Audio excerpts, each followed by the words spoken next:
This is Little Caesar's Pizza. How can I help you? On July 8, 2003, a Little Caesar's cashier in San Jose, California, received the most unusual call.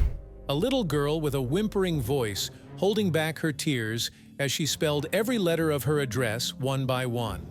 I'm sorry? Who is this? Little did they know she had been kidnapped, and her abductor was forcing her to call them after multiple days of captivity. This had been her only contact with the outside world. He went downstairs, came back upstairs with the pizza and was standing with the pizza box and was staring at me. And he handed me a flyer. And on the flyer was a picture of me, and it said missing. Turned to me, he was like, I have to get rid of you tonight. Kidnapped, assaulted, and held in bounds. 9-year-old Janette Tamayo was long gone when the police finally arrived at the scene. A young girl was abducted from her home after school. The police later got their hands on some footage from a nearby security camera, but it was quickly deemed useless due to the low quality of the recording. Police have no leads in the disappearance of 9-year-old Janette Tamayo. After days without any development in her case and no statewide Amber Alert issued, Janette knew she had to take matters into her own hands. My fear turned into courage. And I told myself, I'm a fighter. I'm gonna make it. In the thriving city of San Jose, California, in the heart of Silicon Valley, 9-year-old Janette Tamayo just got off her school bus and was heading home. Once there, she noticed that the screen door was slightly ajar. She thought that maybe her mother came back from work early and didn't think much of it. Once inside, she went to her room and realized that something was wrong. Her bedroom window had been smashed, and there was broken glass everywhere. She immediately took a step back and ran toward the phone to call her mom. But to her dismay, the cable had been cut off before she had time to understand what was happening. She heard someone knocking at the door. Janette turned around and saw a stranger behind the screen, scared and confused. She reluctantly opened it. And when he was asking me questions, he was kind of peeking inside, trying to see who was in there. And that started making me feel really uncomfortable, and I started slowly closing the sliding door. I got scared because I felt a really bad vibe from him. And he put his hand in the way, slid it open, grabbed me, and took me to my brother's room. He threw me on the bed and took off my pants. After he was done, her attacker handcuffed her and tied her legs together. He then carried her to his car parked in the garage. There, the man tried to open the door, but couldn't lift it more than a few inches before he saw another vehicle stopping right in front of the garage from the back seat. Janette recognized her mother's car. My brother crawled under the garage. When it opened a few inches, the first thing I told him was to run. But her attacker was already at it. He got out of the car and started walking toward him, at only 15. Paul knew he wouldn't stand a chance, but he chose to fight him anyway. He grabbed a screwdriver from the counter and ran at him. The man then immediately disarmed him and started punching him in the face over and over, restrained by the handcuffs and the rope around her leg. Janette couldn't do anything except watch in horror as the man dragged her brother inside the house as soon as they entered. They came face to face with Rosalia, Janette's mother. She attempted to fight the man and successfully separated him from her son. Then Paul rushed toward the kitchen cabinet and pulled out a frying pan from it. He tried to help his mom, but once again, the man disarmed him before he could do anything and turned the improvised weapon against Rosalia, striking her repeatedly until she fell to the ground. I remember hearing my mom screaming, and it went quiet. I couldn't hear much after that. And I see the man rush back into the garage and into the car. And when I seen blood on his face, I was like, did you kill them? And he just started laughing, and I just started to cry. I was like, I didn't know if he had killed them. I didn't know, if they were there anymore, if he had killed them. And I was just thinking with the blood on his face that they were gone. My family was gone. Driving like a madman, Janet's kidnapper cut through some of her neighbor's bushes, fighting through her restraints. She managed to turn around and take one last look at her house before they turned the corner. She felt an overwhelming feeling of relief when she made eye contact with Rosalia running amok behind the car. Her face was heavily wounded and covered in blood, but at least she was alive, not far behind. Her brother Paul was painfully limping toward some bystanders, waving his arm in the air and screaming for help. As soon as the car passed the corner, Janette started to scream at the other drivers passing by, slamming her shoulder against a window in an attempt to catch their attention. But her undertaking didn't go unnoticed as her attacker immediately grabbed the screwdriver from earlier and violently attacked her. After being hit twice, she moved out of his reach. I just remember sliding down, laying there and looking up at the ceiling of the car and just thinking to myself, I'm not gonna make it. I'm gonna die. Back at the house after the police arrived, Brasilia was refusing to get into the ambulance. She was trying to explain everything that happened to the detective and the other officers, but her condition kept getting worse by the minute, and her panicked state didn't do much to help. So after they secured Paul, they had to force her onto a stretcher against her will. They were both sent to the nearest hospital. To a mother, I don't care what happened to you, you thinking and your kids, but I don't can do anything. I don't can do anything. I don't protect my kids.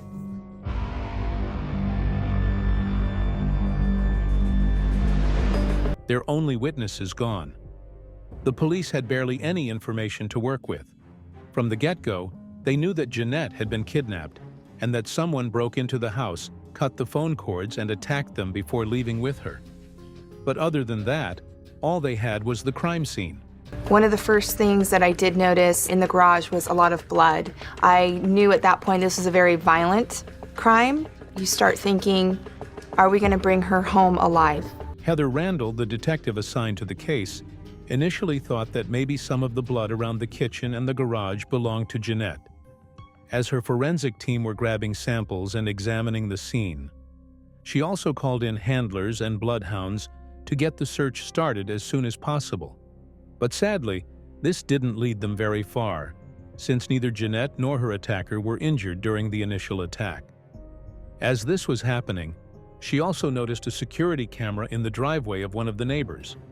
By reviewing the footage captured in the last hour, they were able to establish a rough timeline of the events 30 minutes before Janette arrived. Her attacker smashed her bedroom window and burglarized the house. He then went back to his car and waited for Janette to arrive. Afterward, he followed her and knocked out the door.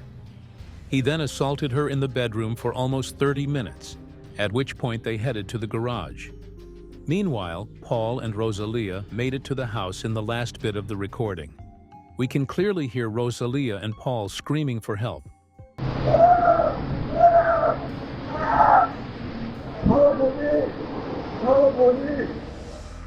But Aranda was mainly interested in one particular moment here, when the attacker's car was right in front of the camera. In California, it is mandatory to have either a name, a license plate number, or phone number tied to the perpetrator to issue a statewide Amber Alert. It's heartbreaking. You have the evidence right there. It's so close, and yet you need just a little bit clearer video. So before she was able to fall back on Paul and Rosalia, she alerted the media, hoping that even without an Amber Alert, maybe the population would mobilize themselves anyway and spread the word about her disappearance. Together with her department, they got service helicopters in the air with loudspeakers calling out her name and gave press conference after press conference just to make sure Janette's name was on everyone's mind in San Jose. It puts 1,000 more sets of eyes out on the street, and we knew it was extremely important to push the information out to the public, give them a picture of Janette, make sure that flyers were flooded throughout the city. Along the way, Janette kept a mental notes of every turn they made, hoping she would be able to find her way home if she ever escaped. After a short ride, the car suddenly stopped. The man drove into the garage of a large white house. He opened the door, picked her up, and carried her inside. There he went up the stairs to the second floor and opened a locked door behind. It was a very small room with a TV, a little window, a bed, and a bathroom. He threw her on the ground and approached her with a menacing look. After each assault, he would clinch her wrist to the shower head using a pair of handcuffs, run the water, and leave her there for a while. Like, I started to break down and cry, and that was my only safe place, was the shower, because every time he left me in the shower was when he didn't touch me, he wouldn't hurt me, or he wouldn't rape me. The next morning, the aftermath of the kidnapping took its toll. While the rest of the Tamayo family gathered around Rosalia in San Jose, The police asked some of the family members to take part in the public address. In the morning, he was watching the news again. My cousin was talking to me through the news. She was saying, Janette, if you can hear us, just know that. Be strong, girl. We're looking for you. She was like, just don't give up. That gave me hope. That gave me the strength. Either I'm going to fight to get out of here or die trying. During her second day of captivity, Janette started to plan out what would be her best course of action against her abductor. Because my life was at risk, I said to myself, I have to have a conversation with him so he gains my trust. So she tried to ask him the most casual question she could think of. I remember asking him, where are you from? Her attacker turned around with a dubious look on his face. He stood up, looked at her straight in the eyes, and for the first time since he kidnapped her, smiled. An intense feeling of disgust filled her chest. At that moment, she wished she could have spit at his face, stab him in the back with his screwdriver, or any other acts of retaliation one could think of. But instead, she listened to her instinct. She smiled back, trying to look as innocent as possible. She then asked him if she could get a glass of water. He handcuffed her and for the first time left her alone in the room while he went down the stairs to go and get it. Now, by herself, she started to nervously tinker with the handcuffs. Since she had noticed that the lock didn't require any key, it was mechanical. I remember feeling with my fingers a little button and like a latch. I realized that if I moved the latch one way and pressed that button, the handcuffs would release. Now, freed, she knew she only had a minute to think of something useful, something that could either save her or maybe help the police find the culprit if she ended up getting murdered. My brother and I would always watch CSI, Law and Order, and the detectives on the shows would always look for clues. Swiftly, she grabbed the watch the man left on the nightstand. Then she rushed to the other side of the room where the man had placed a few toys for her to play with. She grabbed a little clay turtle out of them, and finally she ran by the bathroom and grabbed her underwear. She remembered that the CSI cast often used the victim's underwear in sexual assault cases, and she wanted him to be punished for what he did to her. But soon enough, her investigation was cut short, as she began to hear the heavy footsteps of her kidnapper walking up the stairs. I jumped back on the bed, put the handcuffs on, and once he walked through the door, he just looked at me, and in my mind I was hoping, please don't touch me, because I had things on me that I was afraid that he might find. On the third day, Janette's family was devastated by the lack of progress the case had made. Despite the incredible amount of effort pulled by Randall, the police still had nothing on hand that could lead to her location. When the police tried to tell Rosalia that past the 48 hours mark, most kidnapped children are never found, she refused to listen. I feel very, very, very sad because you're scared. My daughter, she's a little kid. She has only 10 years. I asked the police what happened with my daughter. When my daughter came by, say, maybe never. I'm screaming a lot. My daughter I don't see for 3 days. I don't feel comfortable because I don't protect her. I don't protect her, I don't feel good.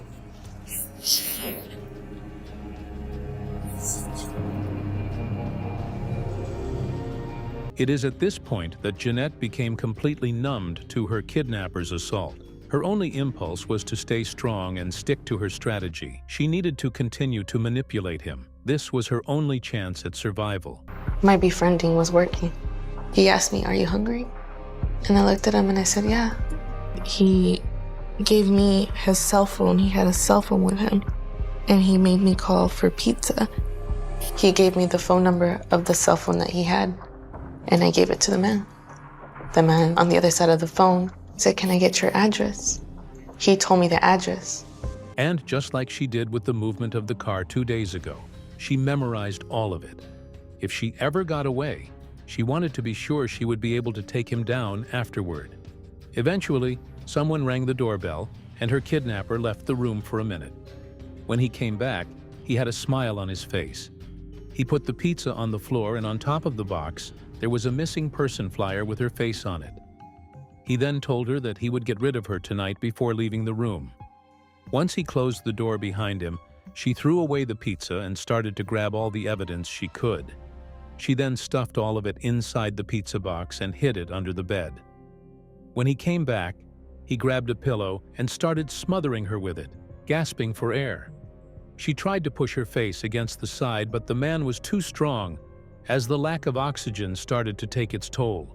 She felt an immense rush of adrenaline running through her body, and in one final push, successfully slid her face to the side enough so that she was able to take one last breath. As soon as 5 seconds later, after I got some air, he pulled the pillow off and he asked me, "Do you want to take a shower?" When she came out of the shower, she quickly dressed up and made sure the pieces of evidence she'd gathered earlier were still in her pockets. She then heard someone knocking loudly at the door downstairs. She wanted to scream, but her kidnapper immediately jumped on her and put his hands over her mouth, afraid that he would try to kill her again. She calmed down and waited for the person at the door to leave. We were sitting in the room for a while, and afterwards, when he heard that it was all quiet, that's when he took me downstairs into the garage. It was all dark.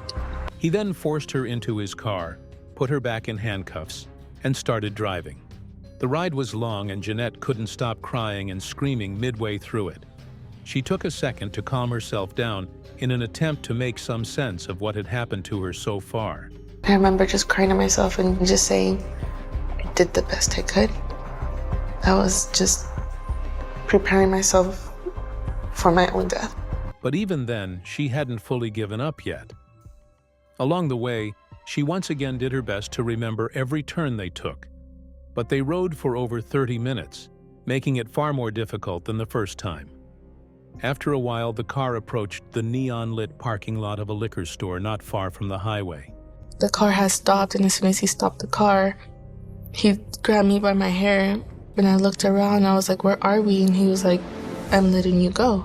And when he grabbed me by the back of my head, by my hair, he pulled me towards him. He was like, "If you ever tell anybody what I did, or who I am, or anything about me, I will come back for you, and I will kill your family, and I will kill you too." As her kidnapper left, she ran toward the liquor store. She couldn't believe she succeeded. She somehow gained his trust. These thoughts and emotions flooded her mind, and before she knew it, she was face to face with the cashier. I was just all kinds of emotions in one, and I remember the gentleman that was behind the counter looking at me and asking me, "Are you okay?" And then he said, "You're the little girl from TV." The man behind the counter didn't hesitate. He handed her the phone, and when he realized she was distraught, picked it back up and called 911 himself. She said, "Let me use the phone." I said, "Okay, here's the phone." When she started dialing the phone, she was panicking, scared. She didn't know how to dial the number. Once the San Jose police got word that Janette had been located in East Palo Alto, they immediately reached her. Detective Randall was overjoyed to finally see the little girl with her own eyes. But in the back of her mind, she knew they needed to act quickly if they ever wanted to get their hands on the culprit. I walked up to her and I said, "Hello, Janette. My name's Heather, and I'm here to help you." And before I really said anything else, she let me know that she had some evidence in her pocket. She proceeded to pull the toys, her underwear, the kidnapper's watch, and other items out of her pockets. Shocked to see how clever the little girl was, Randall asked her if she had anything else that could help them catch him. Janette asked for a sheet of paper and drew the house. Bits of the address, his exact phone number, and every other piece of information she could remember from her time with the kidnapper, noticing how knowledgeable she was. Randall asked her a decisive question. I asked her, "Do you think you can find his house?" And she said, "I think I can." And she said that she could direct us by saying right or left, right or left. While the police were heading back to San Jose to look for the man's house, another officer started to call every pizza place in the area to see if they could match the phone number to a complete address. But before they knew it, they were already closing in on the place. As Janette shuddered with excitement in the back of the patrol car. I felt brave. I think that's why I stood up in the back of the car and started yelling and saying, "That's it." A few minutes later, Randall received a confirmation from the pizza place that this was, in fact, the right address. So she ordered a tactical team and a K-9 squad to raid the home. Our SWAT team then put a plan in place to go and take him into custody. They had a layout of the home from Janette, and they went in and we're able to determine that he was hiding up in the attic. The suspect, David Montiel Cruz, attempted to evade arrest and threatened the officers inside the house, so they unleashed the dogs at him. He suffered multiple injuries on his arms and was escorted outside of the house. Inside, Heather also found the evidence-filled pizza box under the bed. Police say they know little about the background of the suspect. He was arrested at this house early yesterday morning. The district attorney's office filed 9 felony charges against Alvarez, including sexual assault, burglary, forcible lewd acts, rape, battery, and a special circumstance. After the arrest, Rosalia was called, but emergency services needed to get Janette into the ER as soon as possible. After all, she'd been stabbed, and the wounds had yet to be treated. So Rosalia and Paul followed them and finally got reunited with her when she was stabilized. I remember them taking me to the hospital, running tests on me. I remember opening the door and seeing my mom. And her face was so bad. Like, she didn't even look like my mom. I think she touched my mom's face. She said, "You're hurt." You know, she was so brave. She didn't care about herself. She was worried about us. You're everything to me, you and Paul were. Yeah. Very happy because I know my dad. For example, it's when she born, second time for me. The following years have not passed easily for Janette. For a time, she dealt with her personal pain on her own. She would never leave the house stuck in the clutches of a paralyzing fear of men and the outside world. But when she was 15 years old, after 6 years of therapy, something clicked. She finally decided to face her fear and do something about it. 12 years later, TV producers reunited her with Heather Randall, the detective who, with a little help from one clever 9-year-old, put an end to the rampage of David Montiel Cruz and put him behind bars for life. Hi. It's so good to see you. I never really got the chance to come back and tell you guys thank you for everything that you did. I really appreciate it. You were strong, you're smart. What happened was you were amazing. You were brave, and that's why you're here today. Even if her trauma hindered her childhood, she didn't let it take over her life as an adult. Today, she decided to follow in Heather's footsteps and study law enforcement. Her goal is to one day be a detective and help her community in the same way Heather helped her, and on top of that, she also wants to become a voice for the missing and every victim of violence. Everybody has a story, and no matter what life throws at us, no matter what obstacles, we're all fighters. And we all have the ability to keep going. I turned my fear into courage. I got my family back. Thank you for watching. Kindly like this video and subscribe to the channel for more. See you in our next video. Bye.